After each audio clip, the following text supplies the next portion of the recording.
अस्सलाम वालेकुम, मैं हूं अलीना फ़ारूक शेख।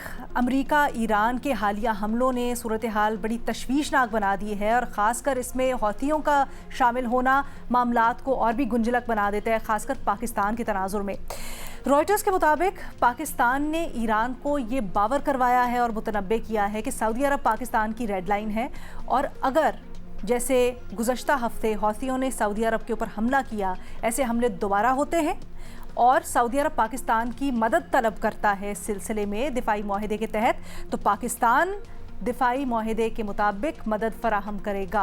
अब ये सिचुएशन इंतहाई तशवीशनाक, क्योंकि एक तरफ तो हमें पता है पाकिस्तान पूरी कोशिशें कर भी रहा है, की भी हैं, अमेरिका और ईरान को साथ बिठाने में, न सिर्फ खित्ते बल्कि दुनिया में अमन के लिए, इस जंग को रोकने के लिए।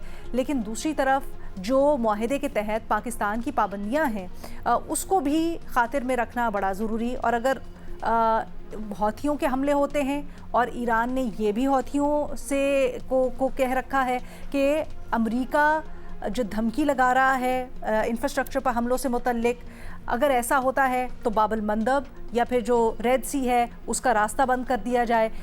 सूरत हाल के अंदर अगर ये जंग खित्ते में फैलती है तो इसका जिम्मेदार कौन होगा? हमें ज्वाइन कर रहे हैं इस डिस्कशन के लिए उमर चीमा साहब, सैयद मोहम्मद अली साहब, बेनज़ीर शाह साहिबा, मज़हर अब्बास साहब मेरे साथ स्टूडियोज़ में मौजूद हैं। बेनज़ीर, आपकी क्या इसके ऊपर तवक्कुआत हैं? और I think let's start with the question कि ज़िम्मेदार कौन होगा अगर ये मामला फैलता है, क्योंकि इस वक्त तो सूरत हाल बड़ी तशवीशनाक नज़र आ रही है। अच्छा, ये ना पहली बात तो ये है जो मैं पहले भी कह चुकी हूँ शो पे कि हमें अभी भी नहीं पता कि जो हमारा ये डिफेंस पैक्ट हुआ है सऊदी अरेबिया के साथ, इसमें असल में ट्रिगरिंग पॉइंट्स हैं क्या। दूसरी चीज़ ये है कि जो ये बयान है कि सऊदी अरब जो है हमारे लिए रेड लाइन है, ये कोई नया बयान नहीं है। इसाकदार साहब भी फ्लोर ऑफ द हाउस ये बात कर चुके हैं कोई 1-2 महीने पहले। तो बयान नया नहीं है, लेकिन कॉन्टेक्स्ट इस वक्त बहुत मुख्तलिफ है। कॉन्टेक्स्ट ये है कि जो हूतीज़ हैं उनकी तरफ से ये ख़तरा है कि शायद वो रेड सी का जो रूट है वो बंद करें। और जैसे आपने बताया कि जो जब से स्ट्रेट ऑफ हॉर्मूज बंद हुआ है, ज़्यादातर जो ट्रेड है वो रेड सी के ज़रिए की जा रही है, मिडल ईस्ट की ट्रेड। और अगर वो भी बंद हो जाता है तो ये सिर्फ सऊदी अरब पे इसका असर नहीं पड़ेगा, पूरी दुनिया पे ग्लोबल इम्पैक्ट होगा अगर आप वहाँ पे जो है वो ट्रेड बंद कर देते हैं। इस वक्त जैसे ताहिर अंद्राबी साहब ने भी उस दिन कहा, मुझे बड़ी अच्छी लगी उनकी ये बात। उन्होंने कहा कि देखें, पाकिस्तान ने अपने जो मीडिएटर्स हैं, जो कतर और पाकिस्तान है, ख़ास तौर पे पाकिस्तान, उन्होंने अपने हैंड्स अप नहीं कर लिए। हमने एक फ्रेमवर्क बना के दिया है, इस्लामाबाद का जो फ्रेमवर्क है पीस प्रोसेस का, उस पर जब भी ये दोनों साइड जो है ईरान और अमेरिका वापस आना चाहे तो वो आ सकते हैं। और उन्होंने कहा पीस नेवर डाइज, मतलब कि आप जब भी तैयार हो, ये जो नई राउंड ऑफ एस्केलेशन है उसके बाद दोनों साइड्स आके दोबारा से बातचीत जो है वो शुरू कर सकते हैं। लेकिन मेरी रीडिंग थोड़ी सी ये है लीना, कि पाकिस्तान में शायद थोड़ी सी फ्रस्ट्रेशन है इस वक्त ईरान के साथ, कि ईरान ने ओवर रिएक्ट किया है, अमेरिका ने भी, लेकिन ईरान ने भी स्ट्रेट ऑफ हॉर्मूज में जो हमले करके, वो जो कहते हैं ना कि insanity is doing the same thing over and over again and expecting different results. तो इस वक्त जो दोनों साइड्स हैं, ईरान और अमेरिका, वो वही कर रहे हैं जो उन्होंने पहले किया। अमेरिका ने ब्लॉकेट की, अमेरिका ने ईरान पे दोबारा से हमले किए, ईरान ने दूसरी तरफ गल्फ ममालिक पे किए। नतीजा तकरीबन वही होगा, क्योंकि जब आप मिलिट्री ऑप्शन यूज करते हैं तो उससे ऑप्शन तो वही रहती हैं जो आपके पास पहले भी थी। तो कभी ना कभी दोनों साइड्स को आके दोबारा मेरे ख्याल से बातचीत जो है दोबारा शुरू करनी पड़ेगी। लेकिन मेरी इस वक्त जो स्पेक्यूलेशन है, प्रिडिक्शन नहीं है, मुझे लगता है कि शायद अगले कुछ हफ्ते हालात जो हैं और ख़राब हों। मुझे नहीं पता कि ये मामला इस तरफ जाएगा या नहीं कि रेड सी बंद हो, और अगर पाकिस्तान को ये ऑप्शन लेनी पड़े, ये चॉइस हो कि सऊदी अरब के साथ जाना है, सऊदी अरेबिया के साथ या ईरान के साथ, तो मेरे ख्याल से हमारे, क्योंकि ज़्यादा पुराने और गहरे ताल्लुकात हैं सऊदी अरेबिया के साथ, तो हम, और फिर हमारा डिफेंस पैक्ट भी है, तो मेरे ख्याल से हमारे लिए चॉइस जो है वो यही होगी। लेकिन हमारी, जैसे मैंने कहा, अभी तक बातचीत से यही लग रहा है कि कोशिश है कि दोनों साइड्स को दोबारा टेबल पर लाके मुज़ाकरात कराए जाए। बट बेनज़ीर, आपकी रीडिंग क्या है? आपने कहा पाकिस्तान में तो कहीं ना कहीं फ्रस्ट्रेशन आपके नज़रिए के मुताबिक पाई जा रही है, बट आप इसको कैसे तज्जिया तबसरा करती हैं, देखती हैं? क्या आपके ख्याल में ज़िम्मेदार ईरान होगा, ख़ासकर हौथियों को इसमें इन्वॉल्व करने के बाद, या फिर आपके ख्याल में अमरीका ज़्यादा ज़िम्मेदार है? अलीना, ये जो लेटेस्ट राउंड ऑफ एस्केलेशन है, इसमें मेरी राय में तो मेरे ख्याल से ज़्यादा जिम्मेदारी ईरान पे बनती है, क्योंकि एक तरह से उनकी तरफ से ये शुरू किया गया प्रोसेस और स्ट्रेट ऑफ हॉर्मुज पे जो है हमला किया गया। मैं कुछ ईरान एक्सपर्ट्स को भी सुन रही थी और वो ये कह रहे थे कि ईरान में एक तो डिवीजन है काफ़ी ज़्यादा। एक तरफ उनके सदर हैं, स्पीकर हैं, फॉरेन मिनिस्टर हैं, और दूसरी तरफ जो है वो IRGC है जो हार्ड लाइनर्स है। इस डिवीजन से भी बड़ा नुकसान हो रहा है, लेकिन इस वक्त IRGC जो है वो ज्यादा मजबूत है दूसरी साइड से। एक और चीज भी वो कह रहे थे कि ज्यादातर ईरान में एक तासुर रहा है कि अमेरिका पे आप एतमाद नहीं कर सकते। ये दोबारा नवंबर के जो मिड टर्म इलेक्शंस हो रहे हैं उससे पहले, और जो इजराइल में अक्टूबर में इलेक्शंस हो रहे हैं उससे पहले कोई ना कोई एस्केलेशन करेंगे। तो एक ये भी एक माइंडसेट था, लेकिन जैसे मैंने कहा कि अभी तक ऐसा कुछ हुआ नहीं था। तो बेहतर होता कि दोनों साइड्स बैठ के आज बातचीत से मामला को कुछ ना कुछ आगे ओवर रिएक्ट करके और इसको एस्केलेट कर। ठीक है मोहम्मद अली साहब, रियलिस्टिकली क्या इस वक्त प्रोजेक्शंस हैं, कितना खदशा है हौथियों की इन्वॉल्वमेंट का, कितना खदशा है पाकिस्तान के बराह रास्त इसमें इन्वॉल्व होने का, और अगर ऐसा होता है तो फिर आप क्या समझते हैं उसका जिम्मेदार कौन होगा, रेप्रिकॉशंस क्या होंगे? अलीना, देखिए कि मैं समझता हूँ कि पाकिस्तान के सरवज़ीर दिफा ने भी कई दफ़ा कहा है और सऊदी अरब के ऊपर जो हालिया हमले किए गए उसकी पाकिस्तान के वज़ीर आज़म और दफ्तर ख़ारजा दोनों की जानिब से फ़ौरी और सख्त तरीन अल्फाज में मज़म्मत भी आई है। और ये भी एक हकीकत है कि हमारी बर्री और फ़ज़ाई अफ़वाज इस वक्त एज़ वी स्पीक सऊदी अरब के अंदर मौजूद हैं और उनकी सॉवरेंटी और टेरिटोरियल इंटीग्रिटी के दिफा के लिए हर वक्त तैयार हैं। तो ये तो एक हमारी जहाँ तक उनके साथ एक नज़रियाती, जज्बाती और एक स्ट्रेटेजिक कमिटमेंट है, उसमें तो कोई कंडीशन और एम्बिग्विटी ना सऊदी अरब को है ना पाकिस्तान को है। और मैं समझता हूँ जिस तरह के इस खबर में कहा गया है, ईरान को भी ये मैसेज कन्वे कर दिया गया है कि वो इस रियलिटी को इग्नोर ना करे। अलबत्ता मैं एक टेक्निकल और मिलिट्री एस्पेक्ट भी बताना चाहता हूं कि मैं पूरी उम्मीद हूं कि ये हूतीस और सऊदी अरब के दरमियान जो एस्केलेशन है ये शायद बहुत ज़्यादा फर्दर एस्केलेट ना हो, और उसकी कुछ टेक्निकल और मिलिट्री वजूहात भी हैं। देखिए, अगर आप अमेरिका और ईरान की इस वक्त की जो दिफाई हिकमत अमली है उसको मुख्तसरन उसको कंपेयर करें, देखें अमेरिका क्या थ्रेट कर रहा है। अमेरिका ये थ्रेट कर रहा है कि जनाब हम आपके तवानाई के ज़खायर, आपके एनर्जी प्लांट्स, आपके पावर प्लांट्स और ब्रिजेस को तबाह कर देंगे। यानी कि बुनियादी तौर पर भी कह रहा है कि हम आपकी तवानाई, मईशत और माशी जो स्ट्रक्चर है उसको तबाह कर सकते हैं।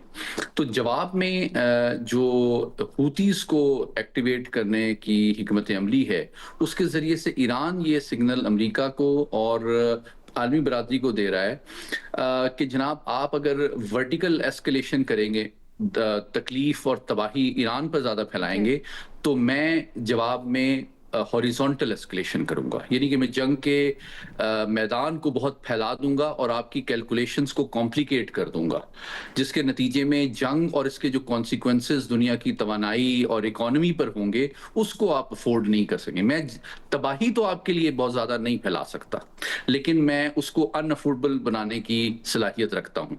अगर वो अपने हरमज़ को डिसरप्ट करते हैं और उसका तेल की कीमत पे दुनिया में 20 से 30% तक हमने असर देखा, और साथ ही साथ जो बहरे अहमर है उसमें भी तिजारत पे असर पड़ता है, तो इसका मजमूई असर दुनिया की तेल की कीमतों पे 40 से 50% पड़ सकता है, जो कि मैं समझता हूँ पूरी दुनिया बेशुमार पाकिस्तान अफोर्ड नहीं कर सकती।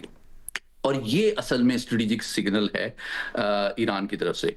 टेक्निकली और मिलिटरीली मैं समझता हूं हूतीस के पास इतनी ज्यादा वेयर विथॉल और कैपेसिटी नहीं है कि वो कोई बड़े पैमाने पे तवील अरसे तक सऊदी अरब के खिलाफ कार्रवाई भी कर सकें। और दूसरी बात ये कि ईरान को इसका कोई बहुत ज्यादा फायदा भी नहीं है। उसकी वजह ये है कि ये एक हकीकत है कि ईरान की भी जो फौजी क़यादत है वो जानती है कि अमेरिका और अगर दीगर अरब ममालिक भी मिलकर दोबारा एक बड़े पैमाने पे जंग को शुरू करें और ज्यादा बड़ी तबाही फैलाएं तो जवाब में उसके पास एक महदूद जखीरा है, वो जितना भी बड़ा मिसाइलों का है। अगर उन्होंने हूथियों को भी मिसाइल दिए हुए हैं तो वो अनलिमिटेड नहीं है, वो डाइवर्जन के लिए और डिस्ट्रैक्शन के लिए और जंग के हिकमत अमली को कॉम्प्लिकेट करने के लिए एक रोल तो प्ले कर रहे हैं, लेकिन कोई बड़ी तबाही फैलाने की उनकी कोई बहुत ज्यादा सलाहियत नहीं है। ताज़ा तरीन खबर मैं आपको दे देता हूं कि अभी अमेरिका ने ऐलान किया है कि $2 अरब के एयर डिफेंस सिस्टम के तहत जो मिसाइल सिस्टम हैं वो फौरी तौर पे सऊदी अरब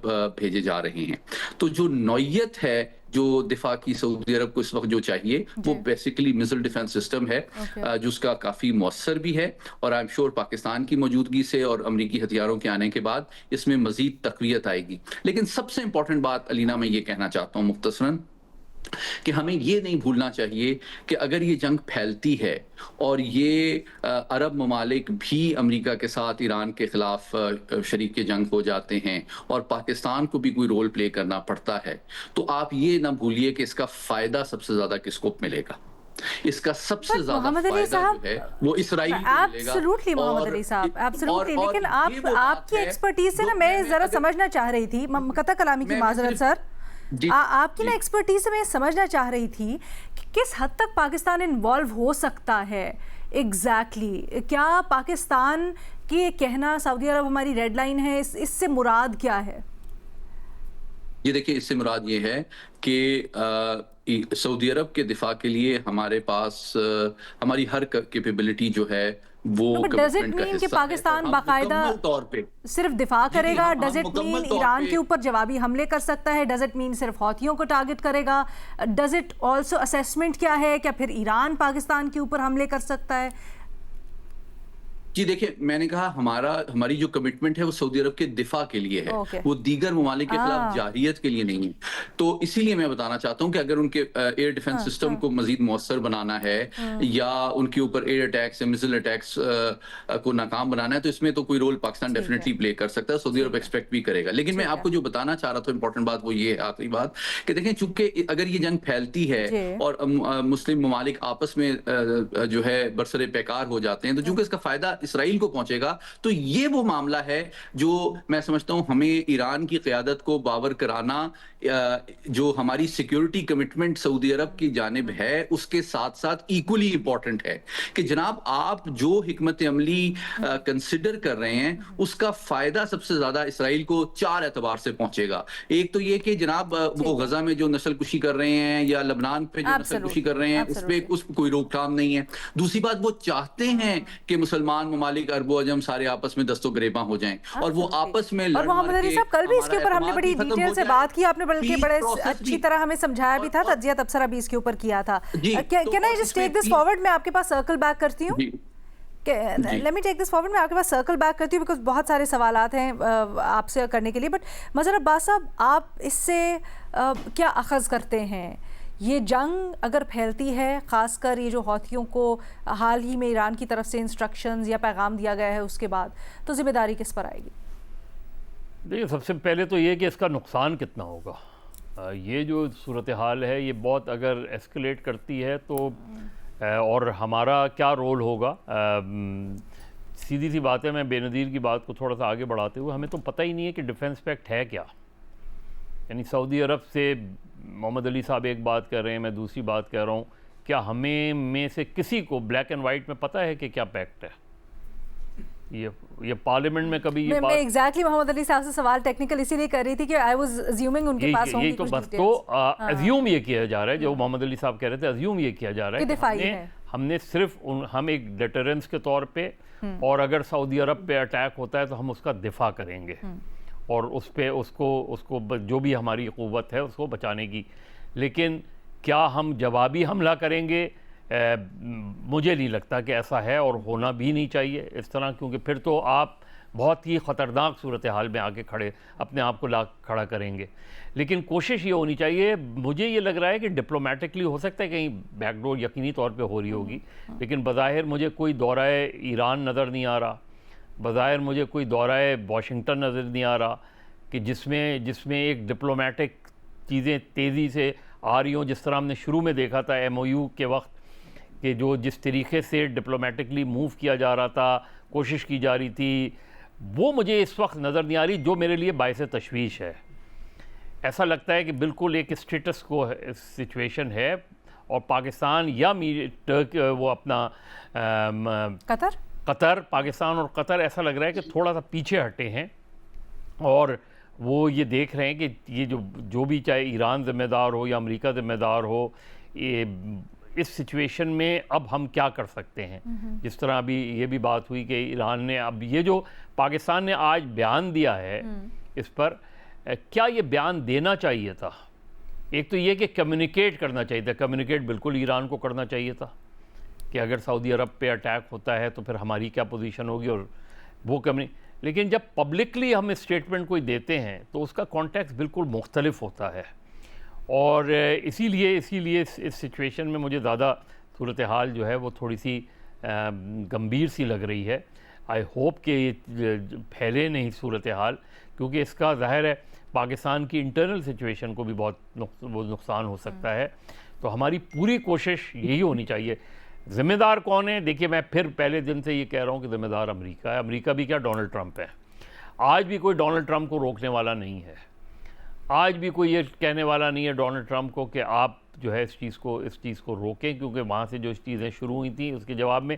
तो अब ये जो सिचुएशन है, दो ऐसे ममालिक जो बिल्कुल एक दूसरे पे एतमाद नहीं करते, उनको MOU साइन कर ले, लेकिन MOU के बाद जो 60 रोज़ का पीरियड था उसको तो अभी शायद 30 रोज़ भी नहीं हुए, और हमने ये सारा MOU जो है एकदम एक तरीके से ख़त्म नहीं तो कम से कम साइड ट्रैक ज़रूर हो गया है।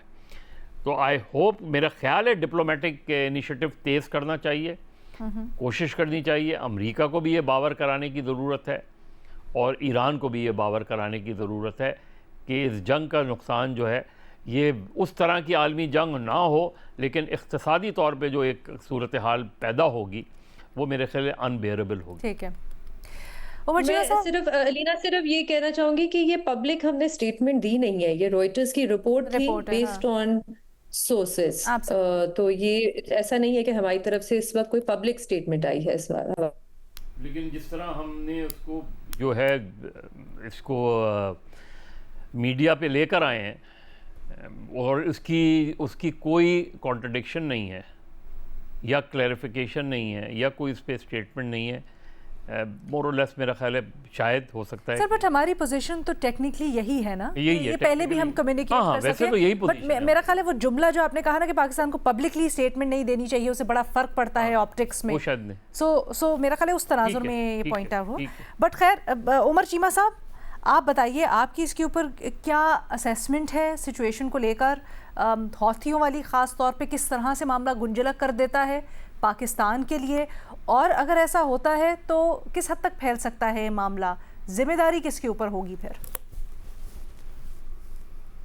देखें, पहले तो आने लाइटर नोट के गवर्नमेंट ने मजहर अब्बास साहब की बात भी मान ली है, उन्होंने पब्लिकली स्टेटमेंट भी नहीं दी, और दूसरा उन्होंने राइटर्स के जरिए एक पैगाम भी दे दिया है ईरान को, और साथ सऊदी अरब को भी पैगाम दे दिया है जी कि हम खड़े हैं। हमने ईरान को भी बयान दे दिया, उनको एक पैगाम भेजा है। तो आप देखें कि क्या जवाब, क्या 2 बर्ड्स होते हैं तो 3 बर्ड्स है। बात है ना, मैं जो ओवरऑल सिचुएशन इमर्ज हो रही है, मैं पहले भी बात कर चुका हूँ कि मैं ये जो जितने भी पीस इनिशिएटिव्स हैं, मैं इनसे कुछ ज्यादा बहुत ज्यादा पुरुम्मीद नहीं हूँ, और मेरी एक अप्रोच रियलिस्टिक है।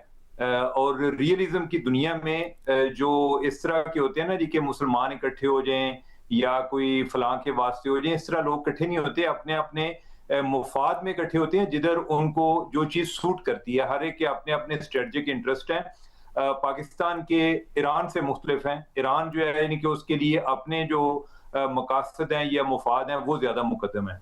अब जो सिचुएशन इमर्ज हो रही है, अगर हम इसको MOU से ही शुरू करें तो MOU हुआ तो उस पे हम बहुत ज्यादा हमने सेलिब्रेट किया, हमें उम्मीद थी कि चीजें आगे बढ़ेंगी, लेकिन जो उसकी रीडिंग है वो जो एक मुतहारिफ ग्रोथ है उन्होंने उसको डिफरेंट रीड किया हम तमाशाइयों की निस्बत। उसमें जिस तरह के बयान अमेरिका की तरफ से आए, JD वैंस ने जो बयान दिया कि ये it's a kind of pause, और ये है कि वो चाह रहे हैं कि इस दौरान जो एनर्जी सप्लाई है ये चीजें भी सेटल हो जाएं, और ईरान ने इसकी इंटरप्रिटेशन की कि ये अपने आप को रीग्रुप कर रहे हैं, और उस दौरान वो अपने को मजीद ट्रूप्स जो है वो भी मिडिल ईस्ट में भेज रहे थे। अब ईरान चूंकि इसमें पार्टी है, उसको लगा कि ये कोई ऐसा कोई सुलह वाला मामला नहीं है, ये तो एक टेक्निकल किस्म का कोई एक MOU था जो कि इन्होंने कुछ टाइम बाय करने के लिए किया है, इसके बाद हमें दोबारा मार पड़ सकती है। दूसरा फिर ये हुआ कि जब अली खामनाई का जनाजा उठा और ईरान का इनकलाब भी इसी तरह आया था कि कोई एक जनाजा था तो जिसपे यानी कि वो लोग इकट्ठे होते गए, अगली दफा कोई खत्म था तो फिर उस पे कोई मुजाहरे हुए और कोई 4 लोग मारे गए। तो ऐसे मौके जो है ना, इस पे लोग उनमें सॉलिडारिटी भी आती है, और इस इशू पे उन्होंने अपने लोगों को बहुत ज्यादा मुतहर्रिक भी किया, और लोग जो हैं वो भी इंतकाम के नारे लगाना शुरू हो गए, जिससे ईरान को एक इंटरनली भी सपोर्ट मिली। तीसरा उसमें ये हुआ कि ईरान को ये लगा कि अगर यानी कि हम रिस्ट्रेंट शो करते हैं तो ये हमारी वीकनेस शो होगी, अगर हम अटैक कर देते हैं तो हो सकता है कि इससे हमें कुछ हासिल हो जाए, लिहाजा उन्होंने पहले जो 2 शिप्स थे उन पर उन्होंने अटैक कर दिया। अब ये उनकी एक गैम्बल है, ये वो ईरान वाले एक जुआ खेल रहे हैं, और यानी कि मैं उसको पहले जो बात करता आया हूं वो ये है कि ये जंग मुझे लगता है कि अपने मंतकी इंजाम तक पहुंचेगी। मंतकी इंजाम जो होती है ना, उसमें फिर कोई एक फाते होता है और एक उसमें कोई हारी हुई पार्टी होती है।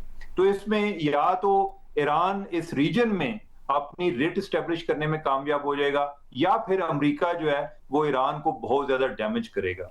अब यह है कि उनकी ईरान के जो डिजाइन्स हैं, जो अजाइम है, उनमें ये बाबुल मंदब और ये जो रेड सी है उसमें शामिल है, क्योंकि पहले उन्हें लगा कि हम ये काम इधर से कर सकते हैं जो अपनाए हुर्मुज़ से।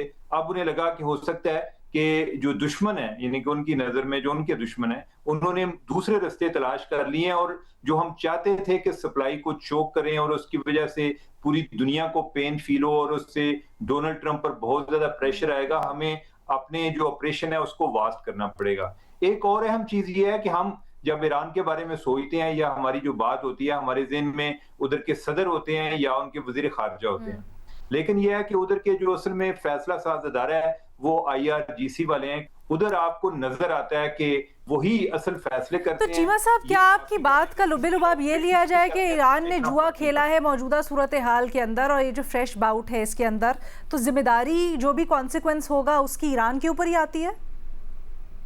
डेफिनेटली ईरान पर आएगी। ये हुती वगैरह जो है ये ईरान की प्रॉक्सीज हैं, और वो उनके कहने पर करते हैं। तो कोई भी पार्टी ऐसी नहीं होती कि जो 100% राइट होती है और दूसरी 100% रॉन्ग होती है। यही होता है कि आपका पैचअप किस स्टेज पर हो सकता है, आप क्या कॉम्प्रोमाइज कर सकते हैं या नहीं कर सकते। तो ईरान के जो स्ट्रेटेजिक इंटरेस्ट हैं या उनकी अपनी बका के दौरान हमारे भी क्या। ठीक है, मजीद बात करते हैं ब्रेक के बाद।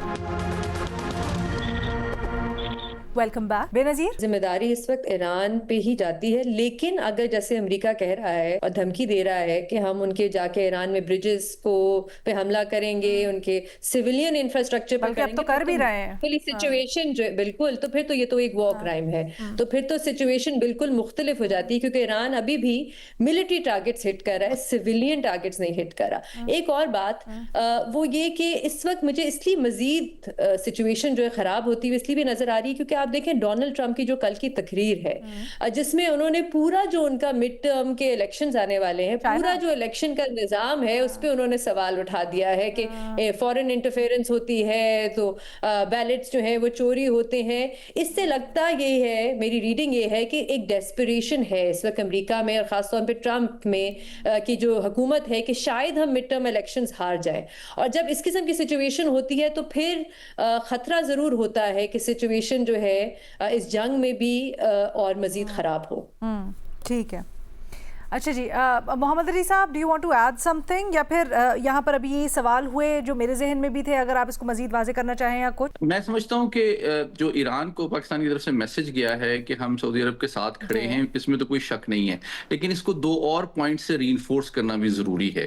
एक ये कि जो आपकी हिकमती अमली है हूतीस के ज़रिए से सऊदी अरब पे हमले की, उसके नतीजे में आपके लिए जो सिंपथी और सपोर्ट है मुस्लिम दुनिया में वो भी कम होगी, और दूसरा ये कि इसका फ़ायदा जो है इसराइल को पहुंचेगा 3 एतबार से। नंबर 1, मैं सिर्फ ये बताना चाहता हूँ कि देखें, हूतीस के हवाले से जो इसराइली हिकमत अमली है उसका सबसे इंपॉर्टेंट हिस्सा सोमाली लैंड का क़याम और वहां पे इसराइली बेसिस का एस्टेब्लिश करना है, क्योंकि इसराइल की प्लानिंग ये है कि मुस्तकबिल में अगर हूतीस को उन्होंने न्यूट्रलाइज करना है तो सोमाली लैंड जो है उसकी एयर स्पेस और बेसिस को इस्तेमाल किया जाएगा। तो मैं ये समझता हूं कि ईरान को भी ये समझना चाहिए कि अपने हथियार, अपनी गुडविल और अपनी सिंपथी को वो इस किस्म की गैर जिम्मेदाराना हमलों में जाया ना करे। और दूसरी बात यह कि जब पाकिस्तान की चूंकि एक कमिटमेंट है, तो फ्यूचर में अगर ये ज्यादा एस्केलेशन होती है, ज्यादा तनाव और कशीदगी का ये खित्ता शिकार होता है, तो न सिर्फ सबसे ज्यादा नुकसान ईरान को होगा बल्कि शायद पाकिस्तान के लिए भी, जिस तरह हमने बहुत सब्र तहम्मुल और कामयाबी से इस पीस प्रोसेस को आगे बढ़ाया है, मुस्तकबिल में इसके रास्ते में भी मुश्किलात हो सकती हैं। तो इन तमाम हक़ाइक़ को एक दानिशमंदाना अंदाज में ईरान की क़यादत को जो है समझना और रिफ्लेक्ट करना ज़रूरी है। मोहम्मद अली साहब, मैं थोड़ी सी कंफ्यूज हो गई हूँ। पहले हिस्से में आपने कहा कि बड़ा अच्छा एक डिटरेंट हो सकता है ईरान की ये पॉलिसी, रेड सी से मुतल्लिक हौतियों को इंगेज करना, ये अमेरिका को सिग्नल दे सकता है कि उनको रुकना है।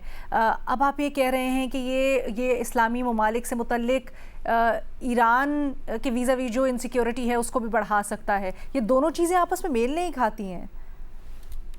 नहीं, देखिए, मैं आपको बता रहा हूँ कि ईरान की सोच और हिकमत अमली क्या है। मैं उसको कोई अप्रिशिएट नहीं कर रहा, मैं बता रहा हूँ कि उनकी सोच ये है कि इसके नतीजे में वो समझते हैं कि वो जो पूरी अमेरिका की स्ट्रेटजी है उसको डिसरप्ट कर देंगे, मैदान जंग के दायरे कार को पूरे खित्ते में फैला के, ताकि वो फोकस ना कर सकें ईरान पे। लेकिन इसका ये मतलब नहीं है कि ये कामयाब और फैसला कुन हिकमत अमली है।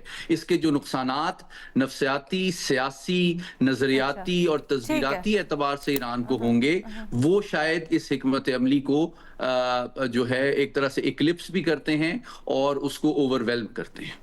अच्छा, मैं थोड़ा सा कंफ्यूज हो गई थी। कल जब हमने इसके बारे में बात की थी तो आपने इन ख्यालात का इजहार किया कि ये स्ट्रैटेजी बड़ा अच्छा एक डिटरेंट हो सकती है अमेरिका के जो ईरान के ऊपर हालिया हमले और ख़ासकर जो उनको धमका रहे हैं उनके इंफ्रास्ट्रक्चर। आज जब आप इस ख्याल का इजहार कर रहे हैं कि ईरान की स्ट्रैटेजी बैकफायर कर सकती है, तो मुझे इस सिलसिले में इबाम था। बट अगेन सिचुएशन इतनी तेज़ी से चेंज हो रही है, डेवलप हो रही है, इतने फैक्टर्स इसके अंदर वेरिएबल्स इन्वॉल्व हैं कि you can't say one thing for sure. अगले दिन सूरत हाल बिल्कुल पलट जाती है।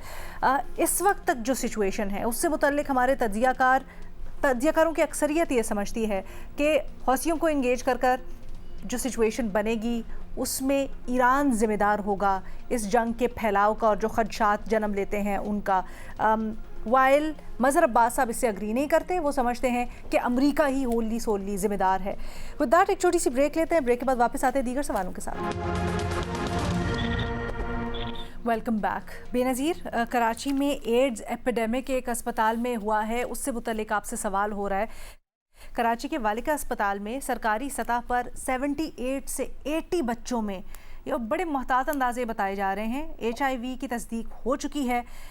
इससे पहले आपको याद होगा बरतानवी नशियाती इदारे ने बड़ी एक एक्सटेंसिव रिपोर्ट की थी जिसमें पंजाब के कुछ अजला में भी बच्चों में एड्स के फैलाव जो गलत इस्तेमाल है और गैर मोहतात इस्तेमाल है सिरिंजेस का, उससे हुआ था। ये जो अब हम देख रहे हैं केसेस सामने आ रहे हैं पंजाब के बाद कराची, क्या ये चंद अफराद की गफलत है या आप समझती हैं ये निज़ाम सेहत के ऊपर एक बाकायदा मुनज़्ज़म अंदाज में उनकी नाकामी है? अलीना, उससे पहले भी 2019 का केस भी आपको याद होगा, लाड़काना में कोई तकरीबन 1000 केसेस आए थे और वो ज़्यादातर बच्चों के थे जिनकी 5 साल से कम उम्र थी। और तब भी ये पूरी डिबेट शुरू हुई थी कि जो रीयूजेबल सिरिंजेस होती हैं उन पे पाबंदी लगनी चाहिए, और लगी थी। 2021 में पाबंदी लगी थी। जो ये रीयूजेबल सिरिंजेस होती हैं वो 5 सीसी वाली और 3 सीसी वाली। अभी इस वक्त इस साल 10 सीसी वाली भी जो सिरिंजेस हैं रीयूजेबल, उन पे भी पाबंदी लगी है। मसला ये है, ये जैसे आपने कहा किसी एक शहर का या कुछ लोगों की गफलत की वजह से नहीं है, ये एक सिस्टमैटिक फेलियर है जो हम बार बार देखते हैं। सिंध में हम देखा, उसके बाद कौंसा में हमने देखा, पंजाब में इस किस्म के केसेस आए। तो मेरे ख्याल से इसमें ज़रूरी ये है कि पाबंदी तो लग जाती है, इम्प्लीमेंटेशन बहुत मुश्किल होती है। ये कहाँ पे बनती हैं रीयूजेबल सिरिंजेस, कहाँ कैसे डिस्ट्रीब्यूट होती हैं, इसको देखने की ज़रूरत है। मैं उस दिन सुन रही थी कि ये भी बताया जा रहा था कि डिस्पोजेबल सिरिंजेस का जो डब्बा आता है उसके ऊपर डिस्पोजेबल लिखा होता है, अंदर रीयूजेबल सिरिंजेस होती हैं।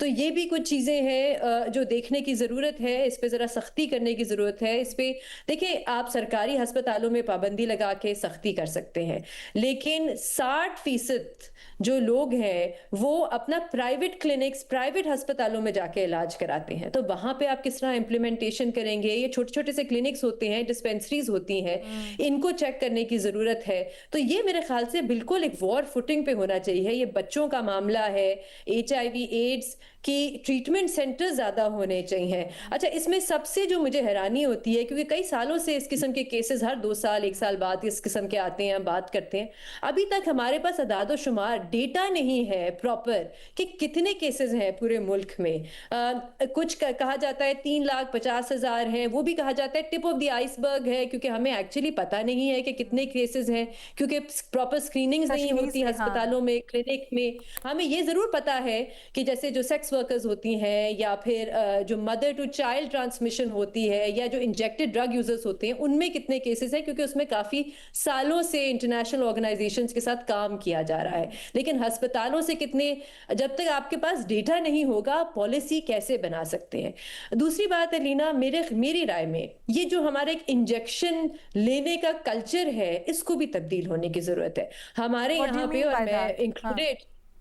हम ये होता है कि हम बीमार होते हैं, हमें लगता है जब तक इंजेक्शन नहीं लगेगा, जब तक हम ठीक नहीं होंगे, हम ठीक नहीं होंगे। ये एक माइंडसेट है। उस दिन मेरे घर में एक काम करती थी, उसकी तबीयत बहुत खराब थी, डॉक्टर ने दवाइयां लिख के दी, उसने कहा मैं तो ये दवाइयां नहीं टीका लगाऊंगी, मैं कल जाके टीका लगवाऊंगी तो फिर मैं ठीक होंगी।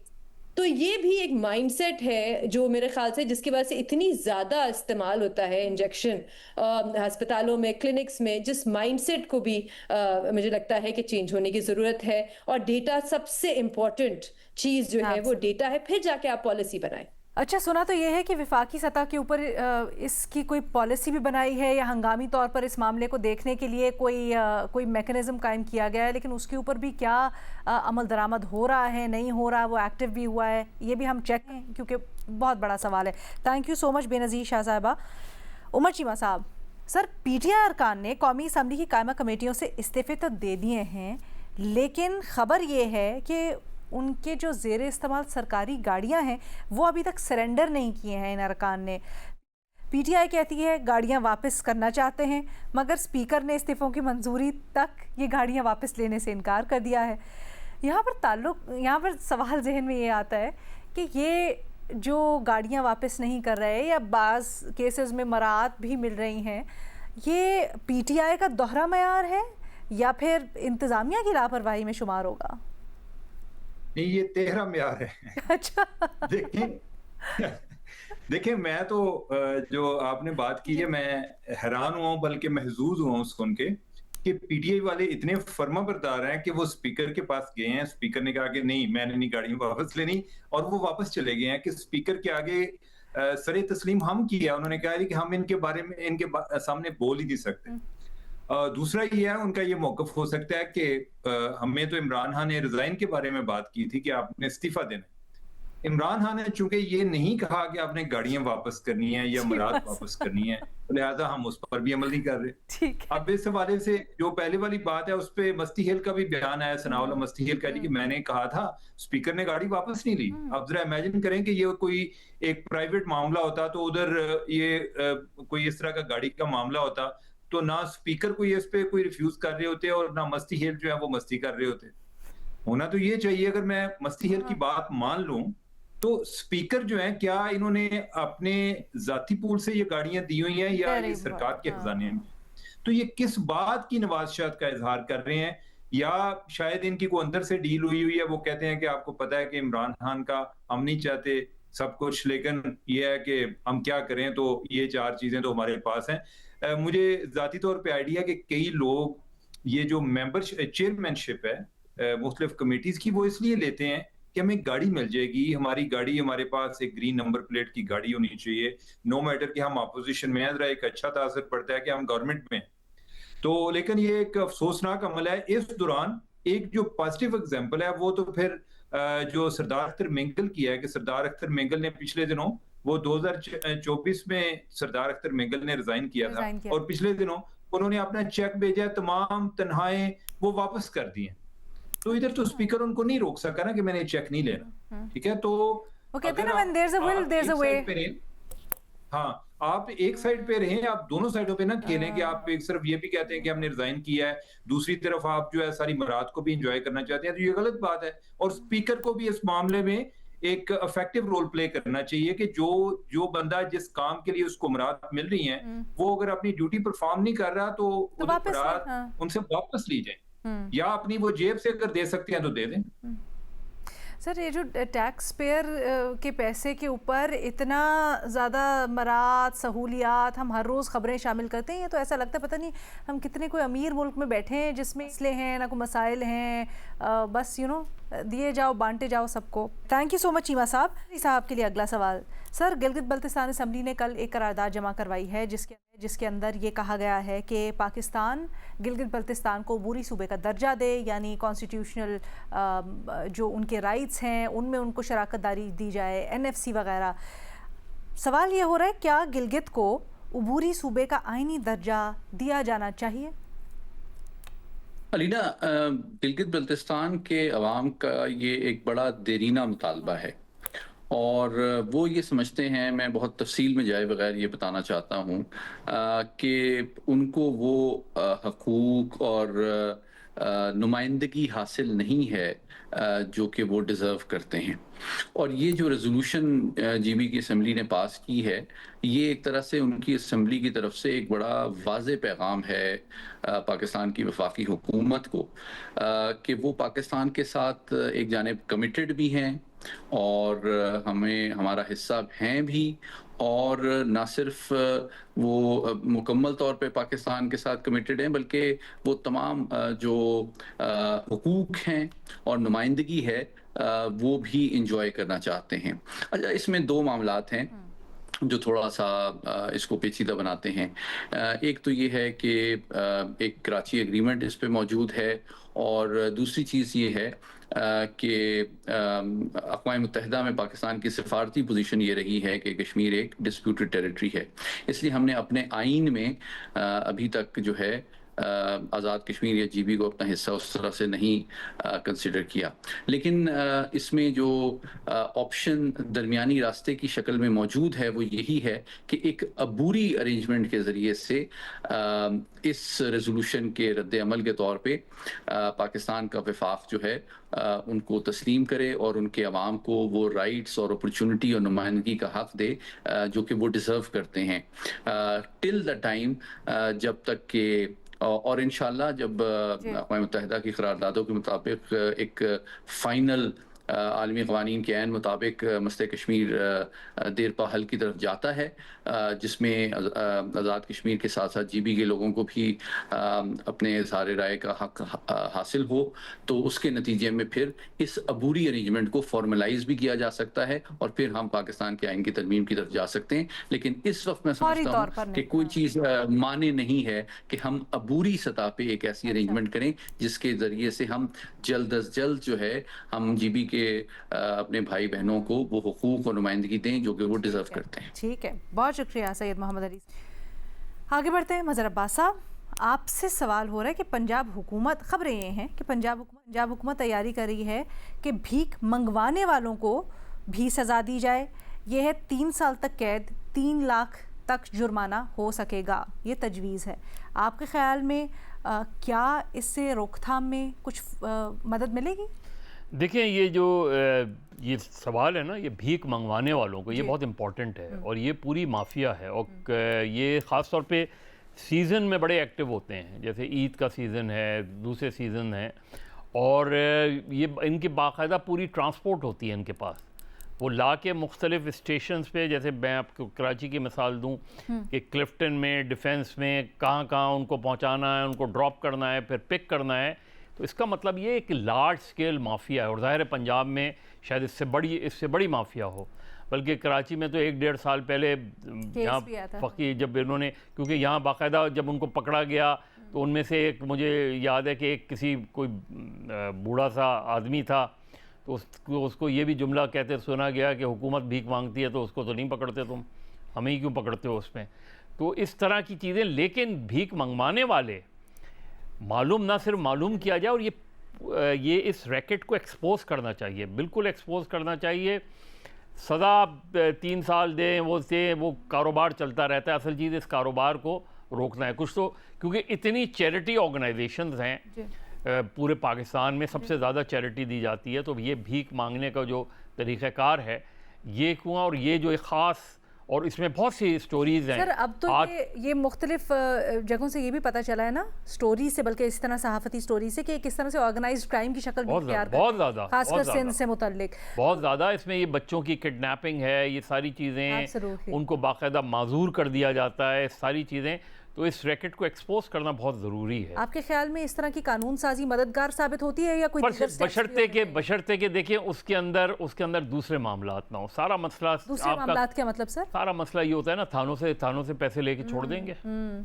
ये जो चीज़ है, जब तक प्रॉब्लम यहाँ इस मुल्क का पूरा प्रॉब्लम है कानून की हुक्मरानी।